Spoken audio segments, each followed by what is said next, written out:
Esta vez sí que esperaban a Karima, ¿verdad? Ella va a ausentarse por unos días, pero regresará muy pronto.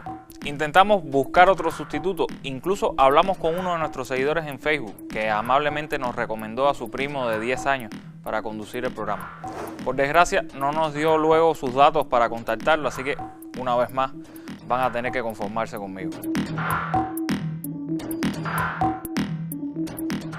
Esto es Con Filo, un espacio para mostrar con todos sus matices las noticias, los hechos, las matrices de opinión que circulan en los medios y en las redes sobre la realidad cubana.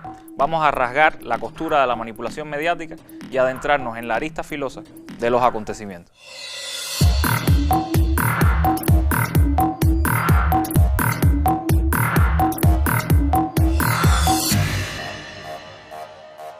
Nos da muchísima pena, pero como la contrarrevolución sigue tan poco creativa, vamos a tener que seguir metiéndonos con ello. Del doble estándar de ese nicho mafioso que habita en la Florida con respecto a Cuba y lo que sucede en el mismo Estados Unidos, estaremos conversando hoy. ¿Se acuerdan de la manifestación en Miami de la que hablamos el último programa? Pues aquí les dejamos un video que tomamos de Razones de Cuba y que ilustra un poco más sobre su discurso humanitario. Pedimos una intervención internacional liderada por los Estados Unidos. Tenemos que pedir una intervención internacional encabezada militarmente por los Estados Unidos. Que los países miembros de la OEA voten a favor de la intervención. Intervención militar es lo que se está pidiendo en estos momentos. No es canal humanitario lo que hay que pedir. Lo que hay que pedir es intervención humanitaria. Que se despliegue ahí los ejércitos de la ONU, de la OEA, de los Estados Unidos, de Europa, de la OTAN y de todo el mundo, que desembarcar, invadir el país. Intervención humanitaria, señores. Invasión humanitaria. Invasión es lo que toca. No hay que levantar ninguna restricción, lo que hay que hacer es invadir ese maldito país. Pidamos intervención militar humanitaria.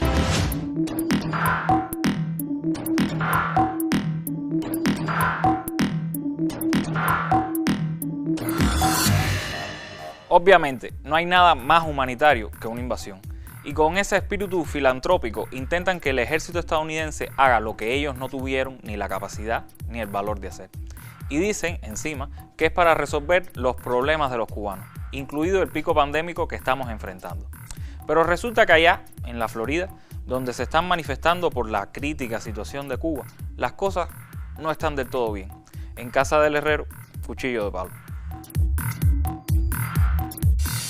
Hablamos ahora de la pandemia y es que una imagen que se ha hecho viral en las redes sociales muestra hasta qué punto está colapsada la atención a los pacientes con COVID en Florida. Ahí lo ven, personas infectadas esperando tratamiento tiradas en el piso de la biblioteca principal de Jacksonville, en donde se ofrece terapia monoclonal. Es tal el flujo de infectados con COVID en los hospitales del estado que ya no hay espacio para ubicar a tanto paciente. Tenemos que pensar a dónde vamos a poner estos pacientes. Estamos abriendo oficinas, que eran oficinas, pero ahora son cuartos para los pacientes. Eso es lo que estamos haciendo todos los hospitales, pensando cómo podemos abrir camas para los pacientes. El estado de la Florida, epicentro de la pandemia en Estados Unidos, ha vuelto a romper su récord de hospitalizaciones por COVID-19 con más de 16.900 pacientes internados.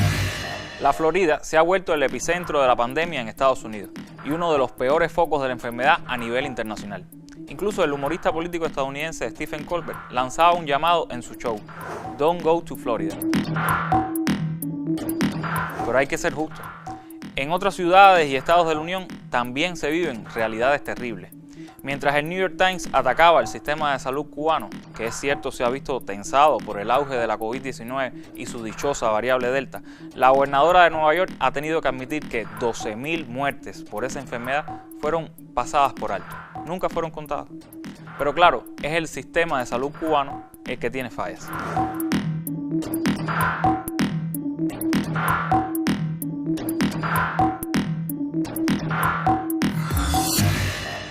A la pandemia se le suma la infodemia, esa terrible intoxicación que suele darse en redes sociales y que nubla el juicio de tantas personas por la innumerable cantidad de noticias e informaciones que suelen ser falsas o tergiversadas. El reconocido Pew Research Center, un centro de investigación para los que no somos muy duchos en inglés, ha publicado varios informes basados en encuestas sobre este problema. El año pasado afirmó que el 64% de los estadounidenses creían que las redes sociales tenían un efecto negativo en la realidad de su país. Este año publicó los resultados de una encuesta que indicaba que cada vez más ciudadanos estadounidenses opinaban que el gobierno debía tomar medidas para restringir la circulación de información falsa en línea. ¿Se acuerdan del Decreto Ley 35? Y por último, y en relación con el tema de la pandemia, este centro reveló el pasado 24 de agosto que 4 de cada 10 estadounidenses decían que las redes sociales eran una importante vía para informarse sobre las vacunas contra la COVID. No sorprende entonces que ante las intensas campañas antivacunación, el propio presidente de Estados Unidos, Joe Biden, haya llegado a decir que las redes sociales matan. La Casa Blanca ha criticado la permisividad de Facebook con la publicación de lo que considera información errónea sobre las vacunas. Biden hace una acusación directa a la red.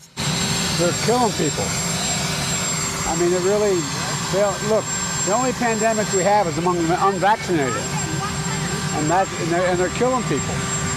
Declaraciones del presidente cuando dejaba la Casa Blanca para volar a Camp David, la residencia de descanso.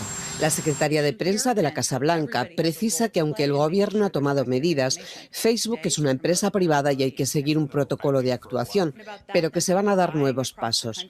Facebook ha respondido contundente a las críticas diciendo que ha ayudado a salvar la vida de la gente y punto.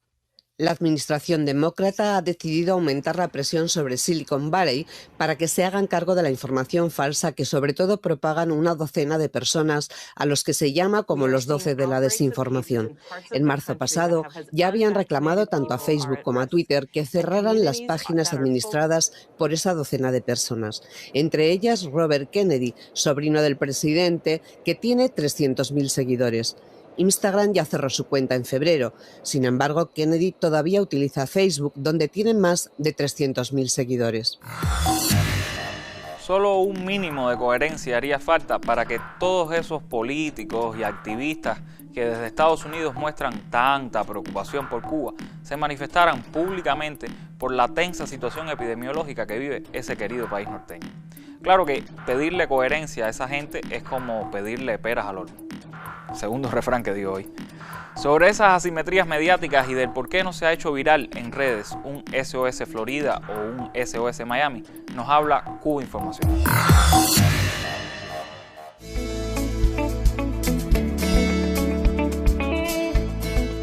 Un mes atrás, la etiqueta SOS Cuba se hacía viral gracias al apoyo de artistas como el español Paco León, que en un mensaje aludía a una crisis sanitaria en la isla por la COVID-19. El actor colaboraba ingenuamente con lo que después demostró ser una enorme operación política que del SOS Cuba pasó a la petición de una intervención militar de Estados Unidos.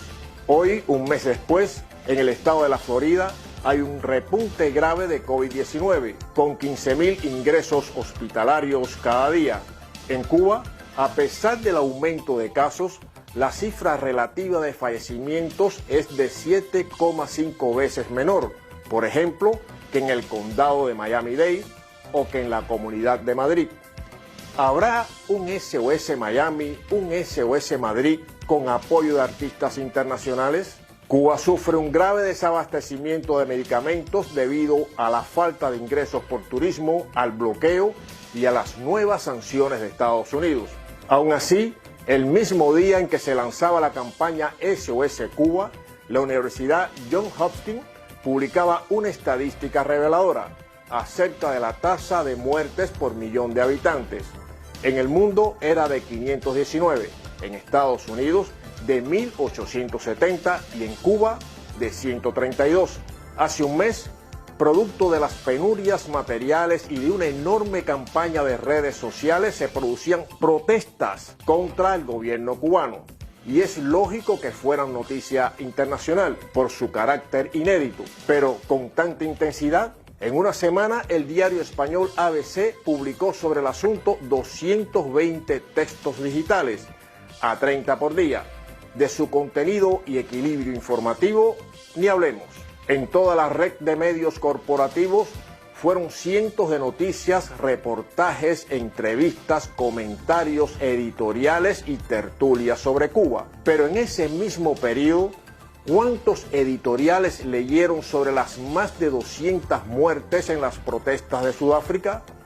¿Cuántas tertulias escucharon sobre la masacre campesina número 60 de este año en Colombia? ¿Cuántos reportajes sobre la expulsión de ese país de la alemana Rebecca Sprosser tras participar en las protestas de miles de jóvenes contra el gobierno de Iván Duque? En los sucesos de Cuba hubo una persona fallecida, una. En Estados Unidos, la policía el pasado año dio muerte a 1.021 personas.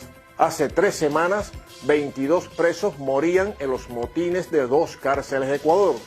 ¿Lo oyeron en algún programa de radio? En Arabia Saudí acaban de ejecutar a 2 jóvenes por participar en protestas contra el gobierno. Y en 2019, 37 personas fueron decapitadas en público. ¿Han leído en los medios peticiones de intervención o de aplicación de sanciones a este país? En mayo, 260 civiles fueron masacrados en Gaza por los bombardeos de Israel, cuyas tropas han arrestado en el primer semestre de este año a 5.400 personas palestinas, de ellas 854 menores. Pero la prensa española, la que publica 30 textos al día sobre Cuba, ni se inmuta, ni siquiera cuando una cooperante española, Juana Ruiz, aparece ante la justicia militar israelí con grilletes en sus pies, 4 meses después de su detención. Es la prensa que intenta no airear las constantes evidencias sobre el enriquecimiento ilícito del rey emérito Juan Carlos I, tras 40 años de negocios con las monarquías del Golfo, porque el día en que se conocían nuevas informaciones sobre este caso, ¿saben cuáles eran las portadas de la prensa española? Todas sobre Cuba. La pandemia en Cuba está costando vidas humanas y cada una de ellas es un golpe devastador para alguna familia, una herida por cerrar en el tejido espiritual de esta nación. Pero siendo objetivos, habría que pensar si no se intenta sobredimensionar y particularizar la situación en Cuba, o si no hay intereses ocultos en ese desaforado intento por mostrar a nuestro sistema de salud colapsado, lleno de fosas comunes que se han probado no existen, un país en caos. ¿Por qué otros países, otras ciudades no reciben el mismo tratamiento mediático? ¿Por qué los políticos de la Florida viven obsesionados con Cuba mientras sus hospitales están más allá del límite? Piensen sobre eso y síganos en nuestras redes sociales. Allí podrán interactuar con gente que nos quiere bien y gente que, bueno, no nos quiere tanto. A todos los leemos por igual, aunque por supuesto no con el mismo agrado. Chao.